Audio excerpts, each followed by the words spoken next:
सो दोस्तों, welcome in discover Rajasthan. Keep discover keep learn.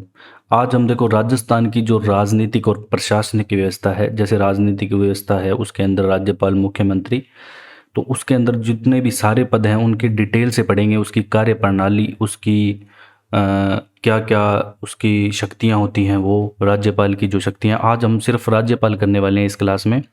और पूरा डिटेल से करेंगे, जितने भी अनुच्छेद हैं उनको भी डिटेल से रखेंगे। उसमें कंडीशन क्या होती है कि किस स्थिति में राज्यपाल क्या कर सकता है, आपातकाल, सब यहाँ पे हम जानेंगे एक ही क्लास में। ठीक है। तो वो देखो, जो पॉलिटी होती है उसका हर वर्ड, हर लाइन का मतलब होता है, तो उसको आपको अच्छे से जानना ज़रूरी होता है। हम उसे आसान भाषा में जानने की भी यहाँ पे कोशिश करेंगे, लेकिन मैंने जो भाषा लिख रखी है यहाँ पे वो भी आपको याद रखनी ज़रूरी है। देखो, सबसे पहले देखो, जो राज्यपाल होता है उसका सबसे पहले मैं आपको ये बता दूं कि ये आपके जो ईओआरओ का एग्ज़ाम है उसके लिए बहुत इंपॉर्टेंट क्लास रहने वाली है। इसके अलावा और भी जो जिस एग्ज़ाम में भी आपके राजस्थान की राजनीतिक व्यवस्था आती है उसके लिए बहुत ज़रूरी क्लास है। देखो, राज्यपाल में जैसे राष्ट्रपति का काम होता है वही सेम टू सेम यहाँ पे राज्यपाल का यहाँ पे राज्य में काम होता है। जैसे केंद्र में राष्ट्रपति है वैसे ही राज्यपाल है, लगभग सेम होता है, थोड़ी बहुत चीज़ें अलग होती है, वो भी हम यहाँ पे डिफ्रेंशिएट करेंगे। देखो, सबसे पहले बात आती है कि प्रत्येक राज्य में एक राज्यपाल होगा। ये व्यवस्था कौन, संविधान के कौन से अनुच्छेद में यहाँ पे की गई है? तो दोस्तों, ये की गई है आपके अनुच्छेद 153 के अंदर। 153 में ऐसे कहा गया है कि प्रत्येक राज्य के लिए होगा एक राज्यपाल। ठीक है। अब क्या है कि इतनी बात लिखने के बाद क्या है कि संविधान संशोधन प्रारंभ हुए जब, देखो सबसे पहले तो ये अनुच्छेद 153 था, फिर इसमें एक सातवां संविधान संशोधन हुआ था 1956 में। तो उसमें क्या कहा गया था? देखो, उसमें कहा गया था कि जरूरी नहीं है कि प्रत्येक राज्य के लिए एक राज्यपाल हो, लेकिन कभी कभी ऐसी कंडीशन आ जाएगी कि दो या दो से अधिक राज्यों के लिए भी एक राज्यपाल हो सकता है। तो आपसे ये इम्पोर्टेंट है, ये पूछा जाएगा कि ये कब जोड़ा गया था कि दो या दो से अधिक राज्यों के लिए एक राज्यपाल भी बनाया जा सकता है। तो ये सातवें संविधान संशोधन में जोड़ा गया था 1956 में। तो ये बात आपको पता होनी चाहिए आपके एग्जाम की दृष्टि से। अब अपने चलते हैं इस नेक्स्ट। देखो, जो भारत के संविधान के भाग 6 में राज्यपाल का उल्लेख है, तो ये भी बात आपको पता होनी चाहिए कि भारत के कौन से भाग में, संविधान के कौन से भाग में राज्यपाल का उल्लेख है। तो संविधान के भाग 6 के अंदर। अब राज्यपाल से जो संबंधित अनुच्छेद है वो हम देख लेते हैं। इनको हम डिटेल से भी करेंगे। देखो, राज्यों के लिए राज्यपाल होगा ये 153, ठीक है, ये हमने देख लिया 153, जो प्रत्येक राज्य के लिए राज्यपाल होगा। इसके 154 में कहा गया कि राज्य की कार्यपालिका शक्ति राज्यपाल के हाथ में होगी। 155 में राज्यपाल की नियुक्ति, 156 में राज्य की पदावधि, राज्यपाल की पदावधि मतलब पद की अवधि कितने समय तक रहेगा, जो नियम एवं शर्तें हैं वो भी हम आगे जानेंगे। पदावधि। अनुच्छेद 157 में देखो, राज्यपाल के पद के लिए यहाँ पे शर्तें हैं कि क्या कंडीशन होनी चाहिए, किन कंडीशन के बाद ही वह राज्यपाल अपना पद धारण कर सकता है। 158 में राज्यपाल के पद, राज्यपाल द्वारा शपथ का प्रतिज्ञान की बात करें तो 159 के अंदर आएगा। किसमें? 159 के अंदर। नेक्स्ट जो यहाँ पे रहेगी वो 160। 160 में क्या कहा गया है कि कुछ आकस्मिकताओं में राज्यपाल के कृत्यों का निर्वहन कौन करेगा। मान लो कोई ऐसी कंडीशन आ जाए कि वहाँ पे राज्यपाल नहीं उपस्थित है, तो कौन वहाँ पे उनके कर्तव्यों का निर्वहन यहाँ पे करेगा, तो वो अनुच्छेद 160 के अंदर आता है। 161 में जो सभा आदि कुछ मामलों में दंडादेश निलंबन। देखो, 161 में कुल मिला के बात यह है कि ये जो राज्य के विधिक न्यायालय, जो राज्य के न्यायालय हैं, उनके द्वारा किसी को दंड दिया गया है तो उसको क्षमा याचना या उनकी सजा कम करवा सकता है, लेकिन मृत्यु दंड यहाँ पे माफ़ नहीं कर सकता राज्यपाल, ये ध्यान रखना। और कार्यपालिका शक्ति का विस्तार 162 में है। फिर मंत्री परिषद आ जाता है, ये मुख्यमंत्री से संबंधित है। मंत्री परिषद का राज्यपाल को सहयोग तथा सलाह देना 163 में। मंत्रियों से संबंधित अन्य प्रावधान जैसे नियुक्ति वगैरह 164 में। राज्य के महाधिवक्ता की यहाँ पे नियुक्ति करता है। फिर राज्य सरकार द्वारा संचालित कार्यवाही जो अनुच्छेद 166 के अंतर्गत यहाँ पे होती है। राज्यपाल को देखो सूचना देने का मुख्यमंत्री का दायित्व है, कुछ भी करेगा तो वो राज्यपाल को सूचना यहाँ पे जरूर देगा मुख्यमंत्री। फिर 174 में क्या है कि राज्य विधायिका का सत्र सत्रावसान तथा उसका भंग होना 174 में है। 175 में राज्य का विधायिका को सभी अथवा दोनों सदनों को संबोधित संदेश देने का या संबोधित करने का अधिकार, ठीक है, वो 175 में है। 176 में विशेष संबोधन दिया गया है, ठीक है। जब इसका सत्र प्रारंभ होगा तो या प्रथम नया वर्ष का प्रथम सत्र को राज्यपाल संबोधित करेगा। तो ये दोनों चीजें 175-76 में है। 200 देखो बहुत बार एग्जाम में आता है। विधेयक पर जो सहमति है, राज्यपाल द्वारा विधायिका द्वारा पारित किए गए विधेयक पर स्वीकृति प्रदान करना, ठीक है। 201 के अंदर अपने विचारार्थ सुरक्षित रखना, ठीक है। और ये विचार के लिए फिर आगे राष्ट्रपति को भी भेज सकता है। इसको अपने डिटेल से पढ़ेंगे अनुच्छेद 200 और 201 को।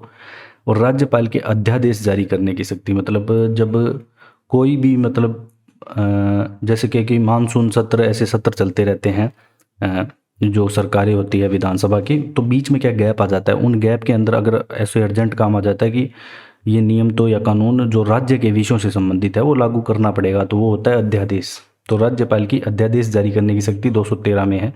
और राष्ट्रपति की अध्यादेश जारी करने की शक्ति किस में है, राष्ट्रपति की, तो राष्ट्रपति की अनुच्छेद 123 में है।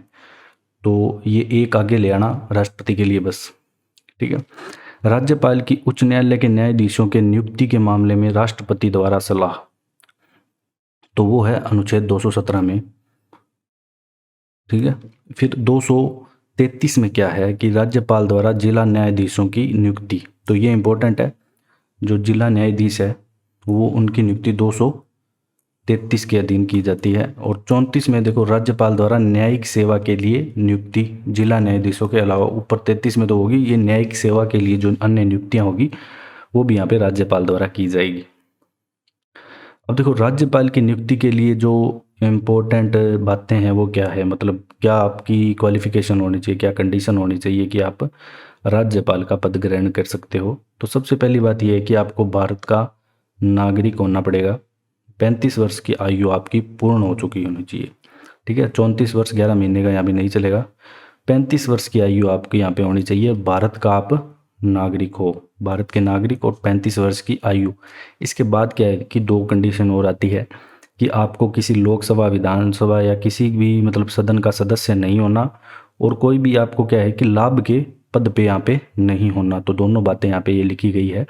देखो उस व्यक्ति को सदन के किसी सदन या किसी राज्य के विधानमंडल के किसी सदन का सदस्य नहीं होना चाहिए, प्लस में कोई लाभ के पद पे भी नहीं होना चाहिए। अब हम बात करेंगे नेक्स्ट पदावधि की 156 में, ठीक है। जो राज्यपाल की पदावधि है वो अनुच्छेद 156 के अंदर है, ये आपको ध्यान रखना है। अनुच्छेद 156 में क्या है, राज्यपाल की पदावधि।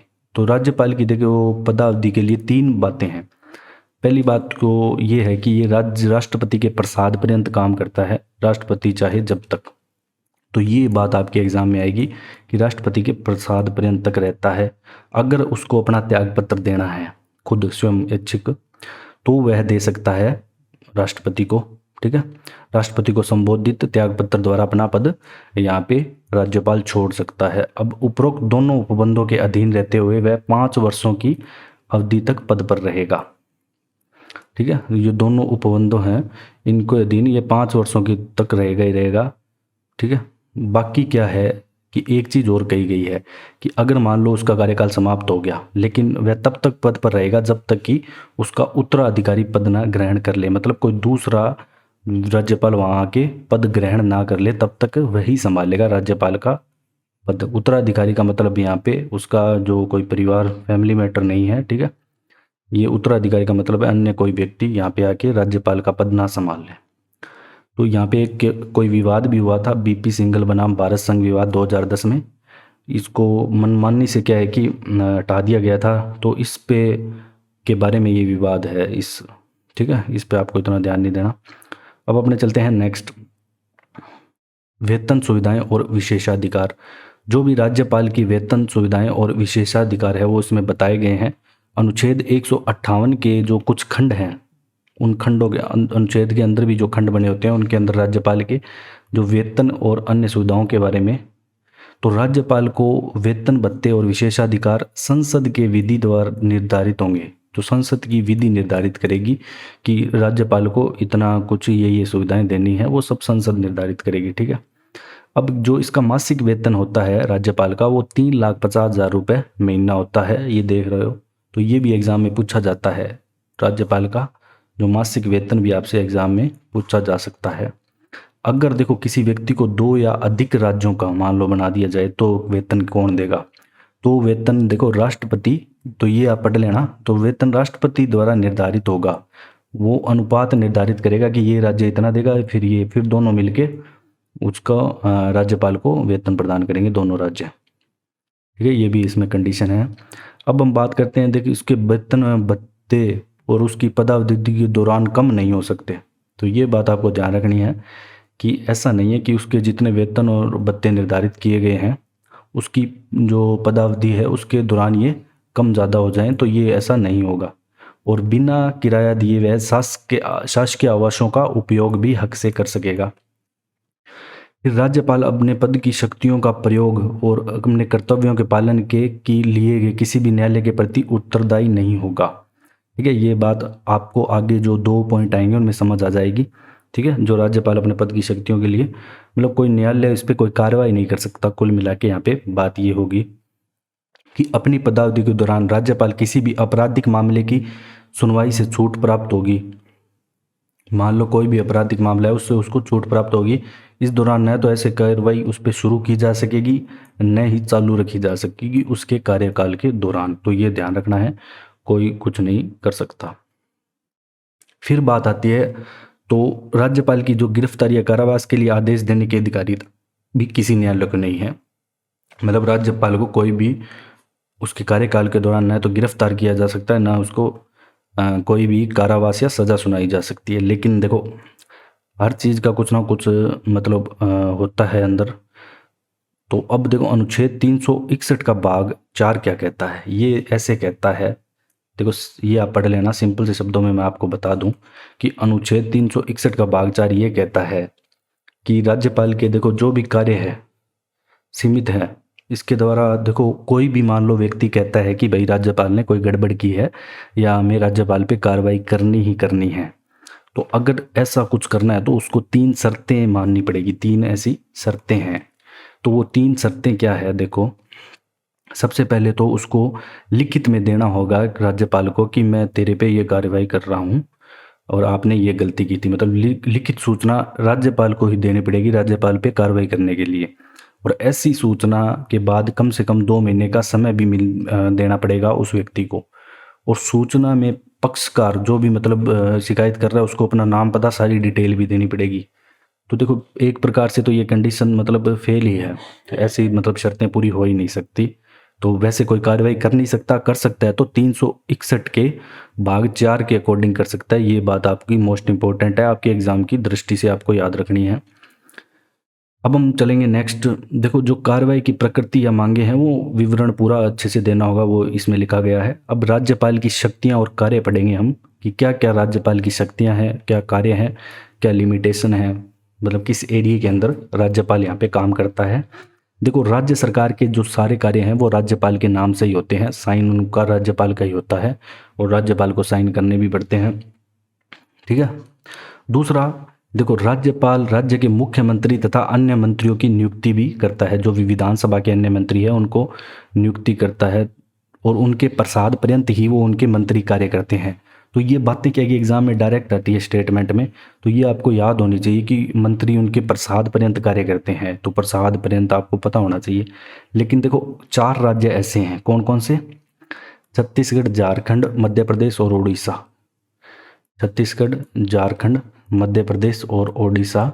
देखो 4 राज्य ऐसे हैं। यहाँ पे क्या है कि एक अलग से एक मंत्री जनजातियों के लिए, जनजाति जैसे एसटी होती है शेड्यूल्ड ट्राइब, जैसे अपने राजस्थान में भी बहुत सारी जनजातियाँ हम पढ़ते हैं। ठीक है, जैसे भील, ग्रासिया ये वगैरह। तो ऐसे छत्तीसगढ़, झारखंड, मध्य प्रदेश, उड़ीसा में जनजातियों के विकास कह सकते हो आप, या उनके मतलब निगरानी या उनके मतलब उनके एकदम विकास के लिए एक बोर्ड बनाया गया है। तो ये राज्यपाल क्या करता है कि जनजातियों के कल्याण हेतु एक मंत्री की नियुक्ति करता है यहाँ पे।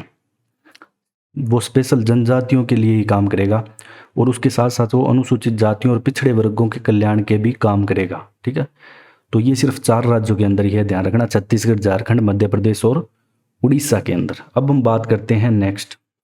देखो, जो राज्यपाल है मंत्रिपरिषद की सलाह को राष्ट्रपति की भांति पुनर्विचार हेतु नहीं भेज सकता। ठीक है, ये आपको ध्यान रखना पड़ेगा कि जो राज्यपाल है मंत्रिपरिषद की सलाह को जैसे राष्ट्रपति पुनर्विचार के लिए भेज सकता है, लेकिन वो राज्यपाल ये काम नहीं कर सकता। इसके बारे में भी हम डिटेल से करेंगे आगे नेक्स्ट, ये डाउट आपका क्लियर हो जाएगा वहाँ पे। तो राज्यपाल राज्य के महाधिवक्ता को नियुक्त करता है तथा वेतन निर्धारित भी करता है और राज्यपाल के प्रसाद पर्यंत अपना पद धारण करता है राज्य का महाधिवक्ता। तो ये बात भी आपको ध्यान रखनी है। अब अपने चलते हैं नेक्स्ट। देखो, वह मुख्यमंत्री से राज्य के प्रशासन या किसी प्रस्तावित विधान के संबंध में जैसे कोई भी काम हो रहा है तो उसको मुख्यमंत्री से वह जानकारी ले सकता है राज्य के संबंध में कि मेरे को इस काम की डिटेल चाहिए या जो भी है। और अगर किसी विषय पर संबंधित मंत्री ने निर्णय कर लिया है किंतु मंत्री परिषद ने उस पर विचार विमर्श नहीं किया है तो राज्यपाल मुख्यमंत्री से अपेक्षा कर सकता है कि वह उस विषय को मंत्री परिषद के समक्ष विचार के लिए प्रस्तुत करे। मतलब देखो, अगर देखो किसी विषय पर संबंधित मंत्री ने कोई निर्णय लिया है किंतु पूरी मंत्री परिषद ने यहाँ पे निर्णय नहीं लिया तो राज्यपाल मुख्यमंत्री से कर सकता है कि वह उस विषय को मंत्री परिषद के समक्ष विचार के लिए यहाँ पे प्रस्तुत करे। ठीक है, तो ये बात इतनी इंपॉर्टेंट नहीं है यहाँ पे। अब अपने चलते हैं नेक्स्ट। विधायी शक्तियाँ। देखो, विधायी शक्तियाँ क्या होती है। यदि देखो राज्य का विधानमंडल के बारे में या विधान परिषद के बारे में सदस्यों को जैसे नियुक्त करना है तो विधान परिषद अपने देखो भारत के 6 राज्यों में है लेकिन राजस्थान में नहीं है, तो क्या पता आगे आ जाए। तो इसके लिए अपने को पढ़ना सब कुछ पूरी डिटेल पढ़नी जरूरी है। देखो, यदि राज्य का विधानमंडल द्विसदनीय है तो राज्यपाल देखो अगर विधान परिषद अगर यहाँ पे होता ना तो उसमें वो 1/6 सदस्यों मनोनीत करता। वो कला वर्ग या खेल से संबंधित हो सकते हैं। तो जहाँ भी जैसे विधान परिषद है भारत में 6 राज्यों में, वहाँ जो 1/6 सदस्य हैं विधान परिषद के तो वो मनोनीत राज्यपाल के द्वारा ही मनोनीत किए जाते हैं। तो ये बात आपको पता होनी चाहिए। अगर देखो राज्यपाल को यह प्रतीत होता है कि उस राज्य की विधानसभा में एंग्लो इंडियन, ठीक है, आंग्ल भारतीय जो हैं, जैसे अजमेर में आंग्ल भारतीय राजस्थान में पाए जाते हैं, उनका प्रतिनिधित्व आवश्यक है अगर आप माने तो, किंतु पर्याप्त नहीं है तो वह एक सदस्य को विधानसभा के लिए यहाँ पे मनोनीत कर सकता है। ठीक है, राजस्थान के लिए मैं कह रहा हूँ 199+1। फिर देखो, यह राज्य के विधानमंडल के दोनों सदनों के अधिवेशन के लिए आहूत कर सकता है। देखो, अगर यहाँ पे विधान परिषद होता, अब अपने तो यहाँ राजस्थान में सिर्फ विधानमंडल है, विधानमंडल और विधान परिषद दोनों के लिए को अधिवेशन के लिए आहूत कर सकता है और सत्रावसान कर सकता है, मतलब सत्र समाप्त कर सकता है। ध्यान रखना, आहूत। और विधानसभा का विघटन करने की शक्ति भी रखता है। तो ये मोस्ट इंपॉर्टेंट है, दो विधानसभा का यहाँ पे विघटन करने की शक्ति राज्यपाल रखता है। ठीक है, ये बात भी आपको पता होनी चाहिए अच्छे से। अब हम बात करेंगे नेक्स्ट। देखो, राज्यपाल क्या है कि विधानसभा के प्रत्येक आम चुनाव के बाद प्रथम सत्र में आरंभ में और प्रत्येक वर्ष के आरंभ में विधानसभा के समक्ष अभिभाषण करता है। तो ये मोस्ट इम्पोर्टेंट है जो ये अभिभाषण वाली चीज़ है। देखो क्या है कि या तो सत्र नया चालू होगा, मतलब कोई नया मुख्यमंत्री बनेगा, जैसे अभी अपने 2023 के एंड में चुनाव है तो आगे कोई मुख्यमंत्री बनेगा तो ये विधानसभा के समक्ष अभिभाषण देगा। और या क्या होगा कि हर साल का जो पहला सत्र होगा ना तो राज्यपाल यहाँ पे अभिभाषण देगा। तो दोनों बातें आपको पता होनी चाहिए।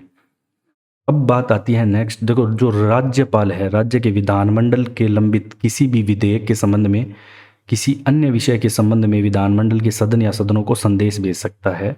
कि मतलब इसमें क्या कहा गया है, इस पॉइंट में ये कहा गया है कि कोई भी विधेयक है उसके बारे में मतलब ये जान सकता है या उसके बारे में कोई भी कमी है तो उसे को भेज सकता है। इसके बारे में भी अभी डिटेल से करेंगे। देखो, यदि विधानसभा अध्यक्ष और उपाध्यक्ष, ये मोस्ट इंपॉर्टेंट है ये वाला पॉइंट जो एग्जाम में आता है बार बार, कि अगर विधानसभा के जो अध्यक्ष और उपाध्यक्ष दोनों यहाँ पे होते हैं अनुपस्थित, पद खाली हैं, सॉरी अनुपस्थित नहीं, अगर पद खाली है तो राज्यपाल क्या करेगा, विधानसभा के किसी भी सदस्य को उस पद के कर्तव्यों के पालन हेतु नियुक्त कर सकता है यहाँ पे। तो अगर विधानसभा के एग्जाम में क्वेश्चन ऐसे आएगा कि अध्यक्ष उपाध्यक्ष के दोनों पद खाली हैं, तो उनके कर्तव्यों के पालन हेतु नियुक्ति कौन करता है अध्यक्ष उपाध्यक्ष की, तो राज्यपाल।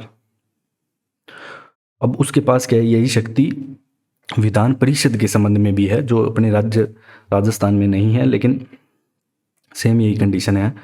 अगर देखो, यदि यह प्रश्न उठता है कि राज्य के विधानमंडल का कोई सदस्य किसी निर्हरता से ग्रस्त हो गया है, मतलब कि उस पर कोई भी ऐसी चीज, अपने को ये कि विधायक, जो विधानमंडल का कोई भी सदस्य है, विधायक ले लो आप, एक विधायक सिंगल, तो वो ऐसे कोई भी उसकी अयोग्यता स्पष्ट होती है कि वो इस पद के लिए अयोग्य है, तो वो राज्य का राज्यपाल क्या करेगा, निर्वाचन आयोग की, जो मुख्य निर्वाचन आयोग का अध्यक्ष है डायरेक्ट कहें तो निर्वाचन आयोग की राय के अनुसार ही राज्यपाल इस संबंध में निश्चय करेगा और उसका विनिश्चय अंतिम होता है। अब सलाह इसकी मानी जाएगी, निर्वाचन आयोग का जो भी अध्यक्ष होगा इसकी सलाह मानी जाएगी, ठीक है। तो इस पॉइंट में बस इतना ही बताया गया था।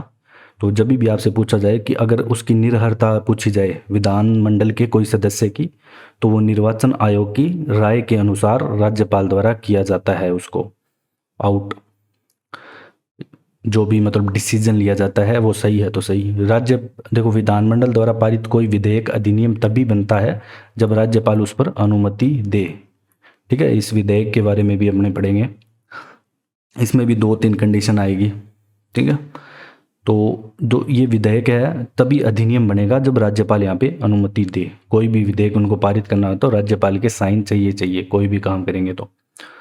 अब अपने बात करेंगे वीटो शक्ति की, ठीक है। अब वीटो शक्ति क्या है कि ये वो वाली वीटो शक्ति नहीं है जो आप समझ रहे हो। अब इसके अंदर 2-3 कंडीशन है, एक तो साधारण विधेयक, एक धन विधेयक, ऐसे। तो हर विधेयक के लिए अब क्या कि अलग अलग कंडीशन दी गई है, वो हम जानेंगे। देखो, साधारण विधेयक के संबंध में क्या कहा गया है कि देखो, जब भी विधानसभा पारित साधारण विधेयक राज्यपाल उसकी अनुमति के लिए भेजा जाता है, तो अनुच्छेद 200 के तहत उसके पास एक निम्नलिखित विकल्प होते हैं। अगर देखो, कोई भी विधेयक, साधारण विधेयक की हम बात कर रहे हैं, विधानसभा भेजती है पारित करने के लिए, तो राज्यपाल के पास 3 होती है कि या तो वो उसको स्वीकृति दे देता है, पहली कंडीशन तो यही होती है कि राज्यपाल उस विधेयक को स्वीकृति दे देता है और वो अधिनियम बन जाता है। फिर क्या बात होती है दूसरी, कि वह विधेयक पर स्वीकृति रोकने की घोषणा कर सकता है। साधारण विधेयक की मैं बात कर रहा हूँ, ध्यान रखना। और उसे कहते हैं अत्यंतिक वीटो कहते हैं, और इसका प्रयोग साधारणतः मंत्री परिषद की सलाह पर किया जाता है। तो लास्ट लाइन से आपको ये स्पष्ट हो गया होगा। देखो, मंत्री परिषद की सलाह से हो रहा है, तो मतलब क्या है कि जो कंट्रोल है पूरा विधान परिषद के हाथ में ही है, विधानमंडल के हाथ में ही है, ठीक है। तो वह विधेयक को अपनी सिफारिशों के साथ विधानमंडल को पुनर्विचार के लिए भी भेज सकता है, ठीक है। तो साधारण विधेयक की बात कर रहा हूँ, पुनर्विचार के लिए भेज सकता है यदि विधानमंडल उस विधेयक को राज्यपाल द्वारा सुझाए गए संशोधनों के साथ उसके बिना पुनः पारित कर देता है, तो राज्यपाल को यहाँ पे स्वीकृति देनी पड़ेगी। देखो, अब यहाँ पे कोई फायदा नहीं हुआ मतलब पुनर्विचार के लिए भेजने का। अगर वो संशोधन करते हैं, अगर नहीं भी करते तो भी उन्हें माननी पड़ेगी। इस वीटो को निलंबनकारी वीटो इसीलिए कहा जाता है कि मतलब ये कोई काम की नहीं है, ठीक है। ये बात आपको ध्यान रखनी है राज्यपाल के संबंध में। अब देखो, अनुच्छेद 200 की हम बात करते हैं, तो इसके तहत कई चीज़ें हैं, बाध्यताएं हैं, वो हम जानेंगे। राज्यपाल पर बाध्यता है कि उसकी राय में किसी विधेयक के अधिनियम बन जाने से, देखो, कोई भी विधेयक, उच्च न्यायालय की शक्तियां कम हो सकती है। अब क्या है कि दूसरी कंडीशन अपनी क्या आती है, पहला था साधारण विधेयक। अब अगर ऐसा लगता है राज्यपाल को कि भाई इससे उच्च न्यायालय की शक्तियां और उसे राष्ट्रपति के मतलब उच्च न्यायालय या की कोई शक्तियां कम हो रही है, जो सर्वोपरि उच्च न्यायालय है जो डिसीजन वगैरह लेता है, आप देख सकते होंगे, तो वह क्या करता है कि राष्ट्रपति के लिए विचार के लिए उसे आरक्षित रख सकता है, ठीक है। तो ये बात आपको ध्यान रखनी है। तो ये कंडीशन है लेकिन उसके अंदर की उच्च न्यायालय वाली, कि उच्च न्यायालय की शक्तियां उसको अगर लगता है कम हो रही है तो। फिर साधारणतः वह निम्नलिखित मामलों में शक्ति का प्रयोग करता है। अब क्या है कि उसमें दो तीन चीज़ें होती है कि अगर वो देखो उसको ऐसा लगता है कि ये देश के खिलाफ है या संविधान के खिलाफ है, मतलब विधेयक संविधान के उपबंधों के खिलाफ हो, मतलब संविधान के अपोजिट जा रहा हो, अपने देश की अखंडता मतलब एकता को समाप्त कर रहा हो, तो राष्ट्रीय महत्व का प्रश्न यहाँ पे शामिल हो, तो वह देश के हितों के विरुद्ध हो, मतलब अपने कुल मिला के बात ये कि देश के हितों के विरुद्ध कुछ भी होगा तो वह उसे राष्ट्रपति के सुरक्षित रख सकता है। यदि राज्यपाल किसी विधेयक को राष्ट्रपति के विचार के लिए आरक्षित रखता है तो राज्यपाल का काम हो जाता है वहीं समाप्त। अब डिसीजन लेगा वो कौन लेगा? राष्ट्रपति लेगा। कौन लेगा? राष्ट्रपति। यहाँ पे राज्यपाल का काम हो गया समाप्त। अब राष्ट्रपति उस पर स्वीकृति दे भी सकता है और नहीं भी, और वह राज्यपाल को निर्देश देकर विधेयक को विधानमंडल के पास पुनर्विचार के लिए भी भिजवा सकता है। दो तीन बातें हैं। राज्यपाल का काम समाप्त हो गया। अब राष्ट्रपति क्या करेगा? या तो उसे अनुमति दे देगा, उसकी मर्जी हुई तो पहले देखेगा, फिर या उसको राज्यपाल की के निर्देश में पुनर्विचार के लिए भी भेज सकता है। अब इसके बाद देखो क्या होता है। इसके बाद ये होता है जब विधेयक इस प्रकार लौटाया जाता है तो संदेश प्राप्त होने की स्थिति में 6 महीने के भीतर विधानमंडल के सदन या सदनों द्वारा विधेयक पर पुनर्विचार किया जाता है। मतलब जो भी अगर विधेयक वापस लौट रहा है इस स्थिति में, कौन सी में? अगर देश की किसी संविधान पे कोई उपबंधों का हीन हो रहा है, जो भी है उस स्थिति में, तो 6 महीने के भीतर विधानमंडल के सदन या सदनों द्वारा विधेयक पर पुनर्विचार किया जाता है। अब देखो, यदि विधानमंडल विधेयक को संशोधन सहित या बिना संशोधन के पुनः पारित कर देता है तो उसे राष्ट्रपति के पास वापस भेजा जाता है। इस कंडीशन के अंदर जो हम पढ़ रहे हैं, दूसरी कंडीशन ध्यान रखना, बार बार कह रहा हूँ। और राष्ट्रपति इसके बाद भी अनुमति देने के लिए बाध्य नहीं है, और उसे चाहे तो उसे पुनः वीटो शक्ति का प्रयोग कर सकता है। देखो राष्ट्रपति क्या है कि इसको नहीं होने देगा पारित कुल मिला के, क्योंकि एक जो वीटो होती है मतलब उसको लटका के रख देगा, एक कहने का मतलब ये है। क्योंकि देखो 201 में सिर्फ इतना कहा गया है कि विधेयक को राष्ट्रपति के समक्ष फिर से प्रस्तुत किया जाएगा। ठीक है, 201 में ऐसे कहा गया है, लेकिन उस संबंध में स्वीकृति की अनिवार्यता या कोई सीमा नहीं है कि जरूरी नहीं है कि आपको स्वीकृति देनी पड़ेगी। इसे जेब भी वीटो कहते हैं, इसलिए कहते हैं क्योंकि ये जेब में देखो कोई चीज़ जैसे लटका के छोड़ दिया काम, हमने किसी को बोल दिया कि तेरा काम कर दूंगा, कर नहीं रहे हैं 1 साल से, वही हो गया बस। ठीक है, इसे जेब भी वीटो कहते हैं। नेक्स्ट है देखो धन विधेयक के संबंध में। अगर देखो धन विधेयक हो, पहले हमने साधारण विधेयक जाना, अब धन विधेयक की अगर हम बात करें, ठीक है, धन विधेयक के संबंध में जहाँ तक धन विधेयकों का संबंध है, राज्यपाल के पास ये विकल्प होते हैं, नीचे हम पढ़ेंगे कि पहला तो वही होता है कि उसको स्वीकृति दे दे, ठीक है, फिर वो अधिनियम बन जाएगा। सबसे पहले तो यही होगा, स्वीकृति दे दे, कोई भी पढ़ेंगे। फिर अब स्वीकृति रोक सकता है इसके अंदर, जिससे विधेयक अधिनियम नहीं बन पाता। जो धन विधेयक है इसमें रोक सकता है, और इसे कहते हैं आत्यांतिक वीटो। ठीक है, आत्यांतिक वीटो इसे कहा जाता है, आत्यांतिक वीटो। और वह धन विधेयक को राष्ट्रपति के विचार के लिए भी आरक्षित रख सकता है, और ऐसा करते उसकी भूमिका समाप्त हो जाती है। सेम ऊपर जो हुई थी सेम वही रिपीट हो जाएगी इसके बाद धन विधेयक में भी। अगर उसने राष्ट्रपति को भेज दिया तो उसकी जो राज्यपाल का काम है वो समाप्त हो जाएगा। अब धन विधेयक को देखो पुनर्विचार के लिए विधानमंडल के पास नहीं भेजा जा सकता, अर्थात उसमें निलंबनकारी वीटो शक्ति नहीं है। राष्ट्रपति भी धन विधेयक पर या तो अनुमति दे देता है या रोक लेता, किंतु विधानमंडल के पास पुनर्विचार के लिए नहीं भेज सकता। तो ये आपको ध्यान रखना है कि इसके अंदर धन विधेयक के अंदर आपको इतना ध्यान रखना है कि पुनर्विचार के लिए नहीं जाएगा। ठीक है, या तो उसको अनुमति देनी पड़ेगी या लटका के छोड़ सकता है बीच में, बस दो ही बात है। फिर बात करें धन विधेयक के संबंध में, राज्यपाल द्वारा अनुमति देने या रोकने का कोई भी समय सीमा भी यहाँ पे नहीं है, मतलब पूरा अच्छे से अपने इसको लटका सकते हैं। देखो इससे क्या निष्कर्ष निकलता है कि ऐसे विधेयक को जेब बी वीटो का सेम वो ऊपर वाला जेब बी वीटो बन गई। यह स्थिति राष्ट्रपति के पास भेजे जाने पर राष्ट्रपति के संबंध में लागू होती है। अब अपने चलते हैं नेक्स्ट। देखो अध्यादेश की बात आ गई। अब अध्यादेश देखो क्या होता है। देखो दोस्तों, अध्यादेश होता है कि जैसे अपने सत्र चल रहे हैं, मानसून सत्र जो भी है, फिर उनके बीच में क्या थोड़ा थोड़ा गैप होता है। अब उस समय ऐसे कोई राज्य में कंडीशन आ जाए, मेरी बात ध्यान से सुनना, राज्य की बात कर रहा हूँ, और इस पे जो अध्यादेश में जो कानून बनाया जाएगा वो राज्य के विषयों में ही बनाया जाएगा, केंद्र के विषयों पे नहीं बनाया जाएगा। अगर वहाँ पे कोई ऐसी स्थिति राज्य में उत्पन्न हो जाती है कि वहाँ पे कानून बनाना पड़ रहा है कुछ भी, तो वो अध्यादेश जारी करना कहलाता है, ऐसा कानून। ठीक है, उस समय में उस गैप के अंदर, दो सत्रों के बीच गैप होता है कि एक सकते हो छुट्टी मान सकते हो आप उन गैप को, ठीक है। उन छुट्टी में जो भी अचानक का ऐसा काम आ गया या इमरजेंसी आ गई कि भाई यहाँ पे कानून बनाना पड़ेगा, तो वो अध्यादेश जारी करना कहलाता है, ठीक है। और जो अध्यादेश जारी होता है वो 213 अनुच्छेद के अंदर होता है, हमने पढ़ा था, ठीक है। अध्यादेश जारी करने की शक्ति भी विधायी शक्ति का ही एक अंग है, विधायी शक्ति का ही एक अंग मुख्य माना गया है इसे। और जो विधानमंडल के सत्र में नहीं होने के समय राज्यपाल को प्राप्त होती है, ये भी लाइन यहाँ पे लिखी गई है, तो आप समझ गए होंगे अच्छे से। अब देखो क्या होता है कि यदि राज्य की विधानसभा और विधानमंडल दोनों सदनों की हम बात करते चलेंगे पैरेलल में, कोई सदन सत्र में नहीं है, ठीक है, उसी समय होता है ये, और राज्यपाल को यह समाधान हो जाता है कि ऐसी परिस्थितियां विद्यमान है कि तुरंत कार्रवाई करना आवश्यक है, अब तो कानून कुछ ना कुछ बनाना पड़ेगा वरना लफड़ा हो जाएगा, तो उस समय ये जारी करता है अध्यादेश। अब जो अध्यादेश जारी होता है दोस्तों, अब केवल उन्हीं विषय पर, देखो ये बात ध्यान रखना, मोस्ट इंपॉर्टेंट है ये वाला पॉइंट, जो अध्यादेश है वो सिर्फ राज्य के विषयों पे राज्यपाल, हम सिर्फ यहाँ पे राज्यपाल की बात कर रहे हैं, न कि राष्ट्रपति की, उन्हीं विषय पर अध्यादेश जारी कर सकता है जिन पर कानून बनाने की शक्ति राज्य के विधानमंडल के पास है।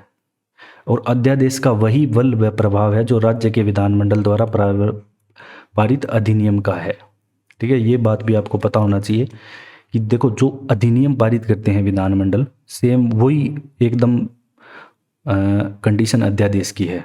देखो कुछ मामलों में राज्यपाल तब तक अध्यादेश जारी नहीं कर सकता जब तक कि राष्ट्रपति ने उसे ऐसे अनुदेश न दिए हों, तो इसमें एक 3 कंडीशन है, ठीक है। राष्ट्रपति भी यहाँ पे उसको राज्यपाल को अनुदेश दे सकता है। तो 3 कंडीशन क्या है कि 3 मामले हैं कि यदि अध्यादेश में ऐसे प्रावधान हैं जो शामिल करने वाला विधेयक राष्ट्रपति की पूर्व सहमति के बिना विधानमंडल में नहीं लाया जा सकता। तो कई बार कुछ ऐसे अध्यादेश आ जाते हैं जो सही नहीं होते, तो वो राष्ट्रपति की पूर्व सहमति के बिना उसे नहीं लाया जा सकता। यदि उसमें ऐसे प्रावधान हैं, वो अध्यादेश पे डिपेंड करेगा कि उसमें क्या लिखा गया है। यदि वे किसी विधेयक में होते हो या राज्यपाल उसे राष्ट्रपति के विचार के लिए आरक्षित रखना आवश्यक समझता हो, तो देखो कई बार क्या होती है, सरकारें अध्यादेश भी लाती है।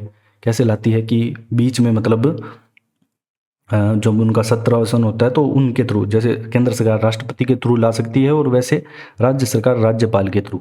यदि उसमें ऐसे प्रावधान है जो राज्य विधानमंडल द्वारा पारित अधिनियम किए जाने के बावजूद, ठीक है, बावजूद वह इस आधार पर अवैध घोषित हो जाता है कि राष्ट्रपति के विचार के लिए आरक्षित रखा जाना जरूरी था और राष्ट्रपति की अनुमति मिलने पर ही वैध होता, ठीक है। मतलब राष्ट्रपति की भी इस पे अनुमति जरूरी है।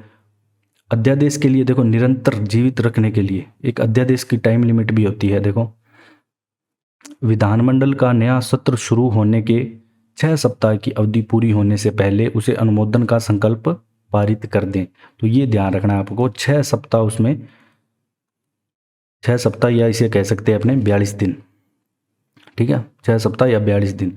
अब जिन राज्यों में विधानमंडल के दोनों सदन है वहाँ दोनों सदनों द्वारा इसे पारित किया जाना आवश्यक है, ठीक है। जहाँ पे विधानमंडल और विधानसभा दोनों है तो वहाँ दोनों पारित होंगे दोनों के अंदर, और दोनों सदन अलग अलग तिथियों को अगर समवेत होते हैं तो 6 सप्ताह की अवधि की गणना दूसरा वाला जो मतलब जो बाद वाली तिथि से की जाती है।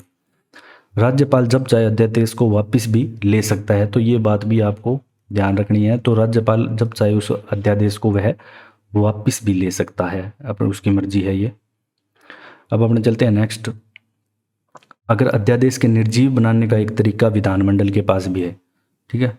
विधानमंडल क्या करेगा कि 6 सप्ताह के भीतर अध्यादेश को खारिज करने का एक संकल्प पारित करता है और वह परिवर्तन में नहीं रहता। लेकिन इसके अंदर भी एक कंडीशन ये है कि अगर विधानमंडल दोनों सदन में है तो दोनों में होना चाहिए, और 6 सप्ताह की अवधि में दोनों सदनों में एक सदन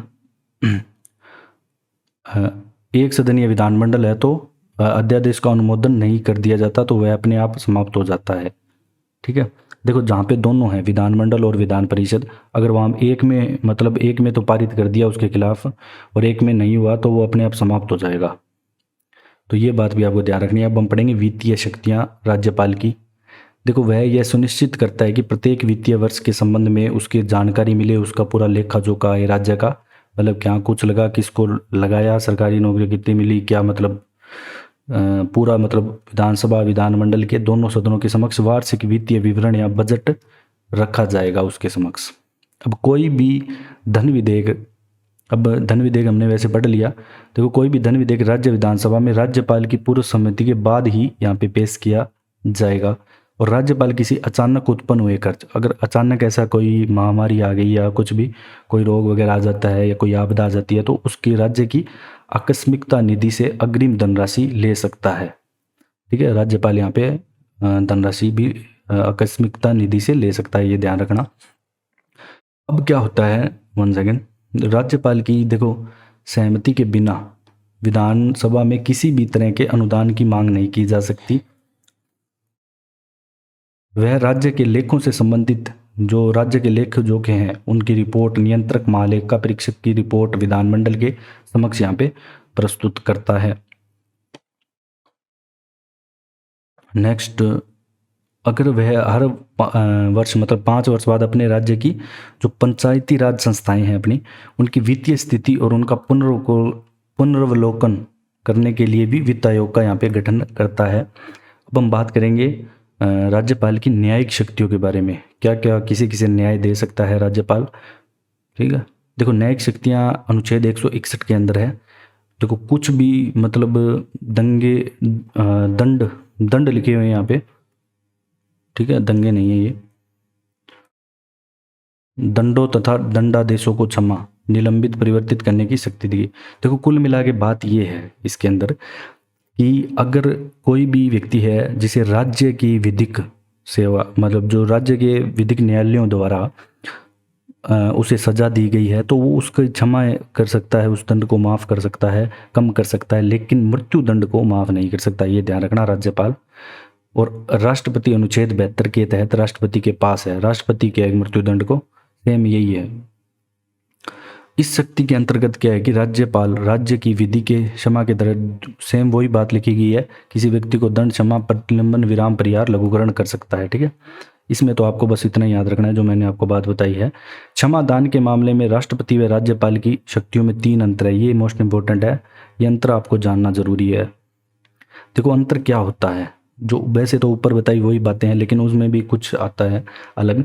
देखो केंद्रीय विधि के तहत, यहाँ पे मैंने लाइन खींच दी 1 मिनट, केंद्रीय विधि के तहत घोषित अपराधों के संबंधित दंडों दंडादेशों पर क्षमा शक्ति का प्रयोग, और यहाँ पे राज्य विधि से संबंधित। ठीक है, यहाँ पे केंद्र विधि और यहाँ पे राज्य विधि है राज्यपाल के लिए, यहाँ पे राज्यपाल है और यहाँ पे राष्ट्रपति है।